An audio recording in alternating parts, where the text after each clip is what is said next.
2026 is stacked with huge releases, but not every hyped game is going to be worth your money. Some of these games are going to deliver, some are probably going to disappoint. And with games getting more expensive, longer, and more demanding of our time, I think the real question isn't just what's coming out, it's what's actually worth paying attention to. So I went through the official trailers, store pages, gameplay details, and updates we have so far to pick the 11 upcoming games that actually look worth your time in 2026. This isn't just another hype list full of buzzwords. These are the games that look like they could deliver something real, whether that's meaningful gameplay, strong atmosphere, proper single-player storytelling, or just a world that feels worth getting lost in.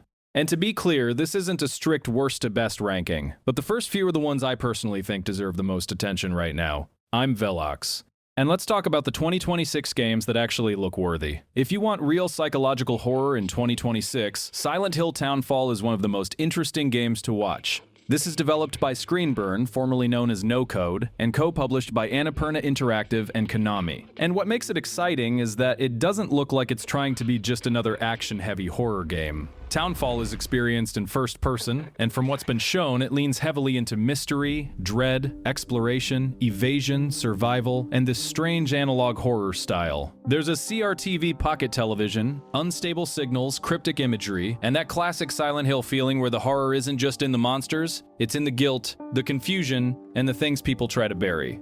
A lot of modern horror games give you a few loud jump scares and then disappear from your mind the second you turn them off.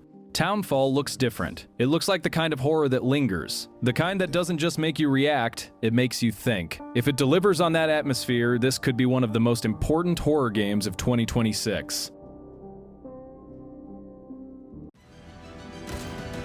I'm not loving the odds. No, I've had worse. IO Interactive making a James Bond game just makes sense. 007 First Light is a single-player action-adventure game built around a younger Bond, resourceful, reckless, and still learning what it means to become the world's most famous spy.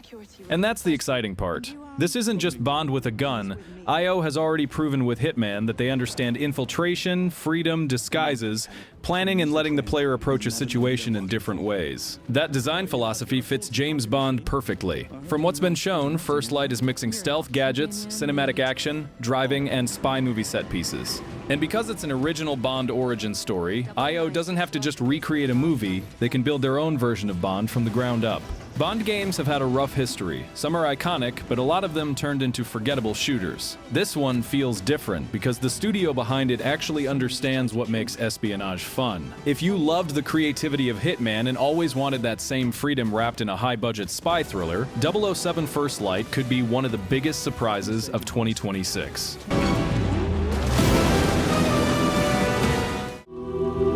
A spirit guide? First, Kena was one of those games that caught people off guard. It looked beautiful, it had heart, and it felt like a playable animated film. But Kena, Scars of Kosmora looks like Ember Lab is trying to go bigger without losing that emotional core. This time, Kena travels to the mysterious island of Kosmora, searching for a cure and trying to reconnect with someone from her past. But once she gets there, she faces a powerful corruption that fractures her staff and forces her to embrace a more dangerous form of spirit guiding tied to elemental abilities. That already gives the sequel a stronger sense of scale. It's not just more Kena, it sounds like a deeper, darker chapter that pushes her role as a spirit guide into new territory. The big thing I'm watching is how Ember Lab expands the gameplay. The first game was beautiful, but there was room to grow in exploration, combat depth, and puzzle variety. If Scars of Kosmora builds on those systems while keeping the emotion and visual identity intact, this could be one of the strongest single-player adventures of the year. Not every sequel needs to become massive, it just needs to become richer. And this one looks like it understands that.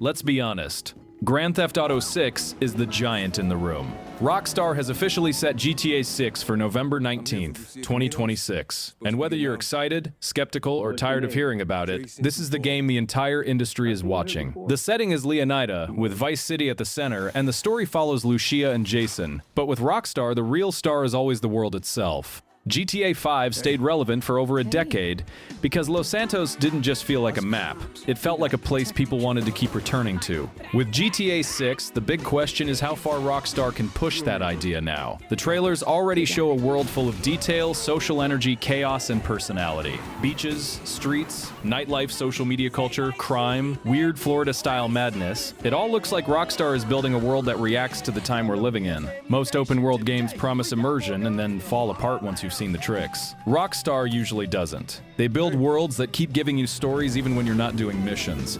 If you only buy one game in 2026, this is probably the safest bet. Everything else is competing around it.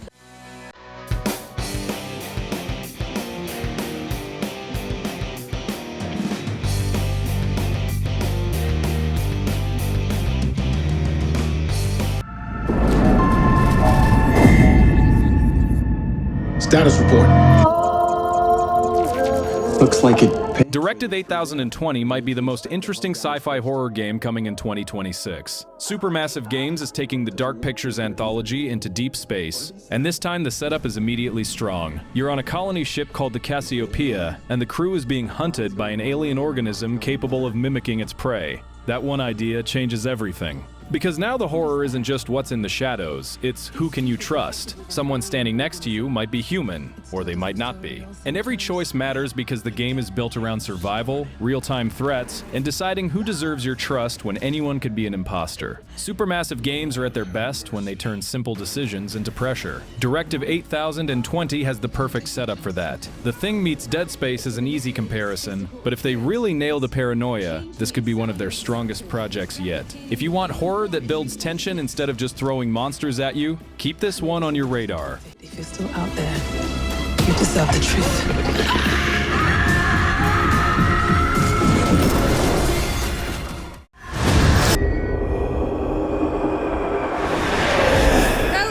The Blood of Dawnwalker is one of the most exciting RPGs on this list because of the team behind it. It's being developed by Rebel Wolves, a studio made up of former CD Projekt Red developers, and it's described as an open-world dark fantasy action RPG set in 14th century Europe.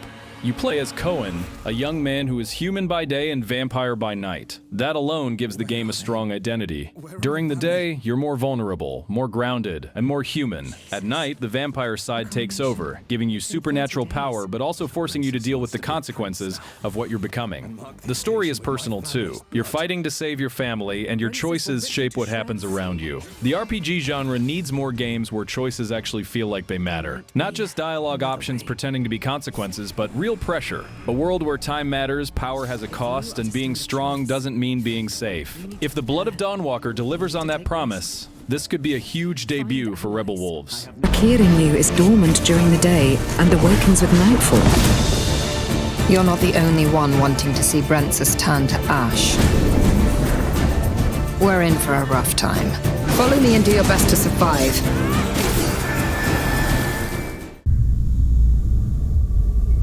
Something is coming.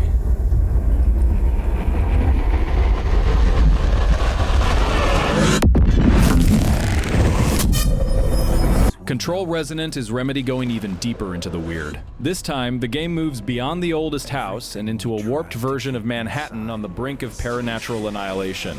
Dylan Fadden takes center stage, fighting for his humanity and survival against a reality-bending cosmic threat. And honestly, that already sounds very Remedy. Control worked because it was strange, stylish, and completely confident in its own weirdness. Floating bodies, impossible architecture, government horror, supernatural objects. It felt like a game built out of a Nightmare Office memo. Resonant seems to take that energy and expand it into a bigger action-adventure RPG structure. The setting is wider, the threat is bigger, and Dylan's role gives the sequel a different emotional angle from Jesse's story. Remedy games are not for everyone. They're weird on purpose. But if Control clicked with you, Resonant looks like exactly the kind of sequel that can push the universe forward without turning it into something generic. This is one for people who want games to take risks.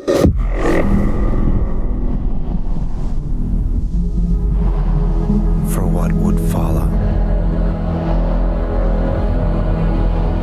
Place.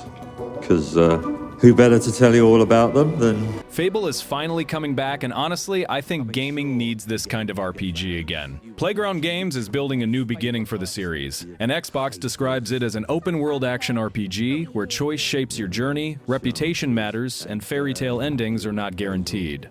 That last part is important because Fable was never just about being a hero. It was about being a hero in a world that reacted to you. Sometimes seriously, sometimes in the dumbest and funniest ways possible. This new Fable looks like it's trying to bring back the British humor, the fairy tale weirdness, and that feeling of Albion being a place with personality. The world looks beautiful, but what matters more is whether it actually feels reactive. Not every RPG needs to be dark, miserable, and 150 hours long.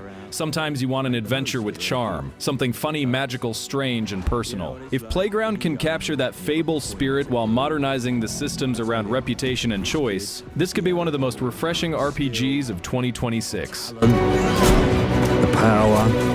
She was something else, alright. She was...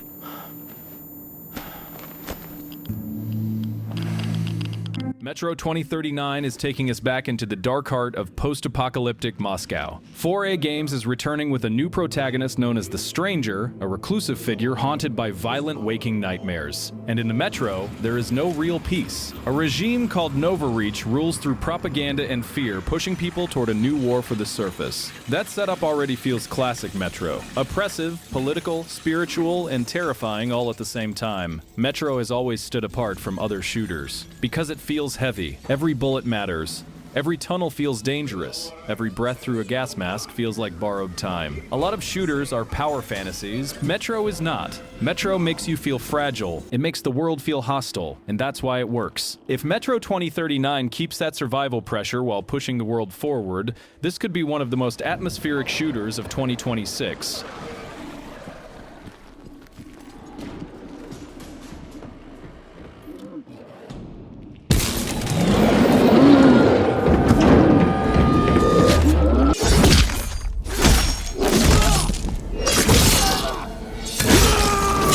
Marvel's Wolverine might be the superhero game a lot of us have been waiting for. Insomniac is finally giving Logan his own M-rated game, and based on the gameplay trailer, they are not holding back.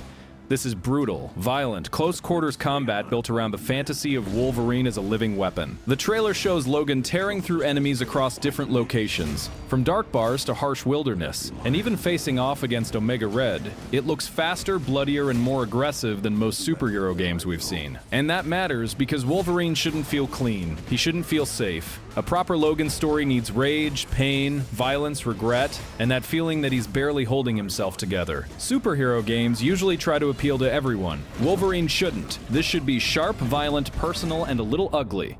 If Insomniac nails the tone, this could set a new standard for adult superhero games.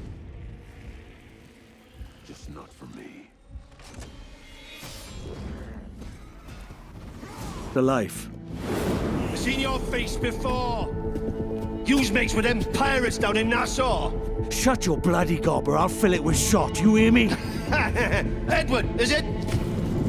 And finally, we have Assassin's Creed Black Flag Resynced. Ubisoft is bringing Edward Kenway back on July 9th, 2026, with a faithful recreation of Black Flag enhanced in the latest Anvil engine. It's not being positioned as an RPG. It's still a solo, character-driven action-adventure built around Edward's journey and the pirate fantasy that made the original so beloved. The big appeal is simple. Black Flag already had one of the strongest identities in the entire Assassin's Creed franchise. The ship, the sea, the shanties, the Caribbean, Edward's Ark, all of that still works. Resynced is adding modern visuals, improvements, and new content while trying to preserve what made the original special. That's exactly the kind of remake this game needed. Not a complete identity change, just a stronger, cleaner, more modern version of a classic. Ubisoft has a lot to prove. But if there's one Assassin's Creed game that deserves this treatment, it's Black Flag. For fans of the original, this could easily become the definitive version. Has been entirely reworked into an action-oriented experience. While wielding dual swords, pistols, and hidden blades, every move now plays a specific role with faster, more fluid attacks and combos. So those are the 11 upcoming games in 2026 that, based on what's officially been shown so far, actually look worth your time and money. Some of them are massive, obvious picks. Some are smaller, weirder, and more risky, but all of them have something that makes them stand out. 2026 is going to be expensive for gamers, so choose carefully. Don't just follow hype. Look for the games that actually give you something back for the time and money you put into them. But I want to hear from you. Which one are you playing first? Are you saving everything for GTA 6, waiting for Silent Hill Townfall, going all in on Wolverine, or heading back to the Caribbean with Black Flag? Drop it in the comments. I'm Velox. Thanks for watching. I'll see you in the next one. Peace.